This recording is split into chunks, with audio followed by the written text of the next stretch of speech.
আজ বাড়িতে হবে স্বাদ, তারই আয়োজন করা হয়েছে। অনেকেই বলতে পারে কিসের স্বাদ? তাদের জন্য বলি, আমার কাজিন সিস্টারের পক্স হয়েছিল। আজকে ৭ দিন হলো, তাই ওকে ৭ রকমের জিনিস খাওয়াতে হবে। যেটা কোনো নিয়ম আছে কিনা জানি না।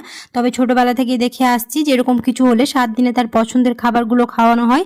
তবে যে খুব বিশাল করে করেছি আয়োজন সেটা নয়, বাড়ির কজন মিলে আয়োজন করা হয়েছে। যেহেতু ও কয়েকদিন ধরে কোনো রকম আমিষ জিনিস খেতে পায়নি, তার জন্য এত আয়োজন করা হয়েছে। তাই আর ৫টা বাঙালির মতো ঘরদোরগুলো আমি পরিষ্কার করে নিলাম, তারপর লেগে গেলাম হচ্ছে আয়োজনগুলো করতে। যেহেতু ওই মিষ্টি খেতে খুব ভালোবাসে, তার জন্য অনেক রকমের মিষ্টি, একটুখানি তরমুজ, শসা, চেরি ফল ছিল, হচ্ছে বিরিয়ানি, পাঁপড়, শসা, টক দই আর কোল্ড ড্রিঙ্কস। এই ছিল দুপুরের আয়োজন।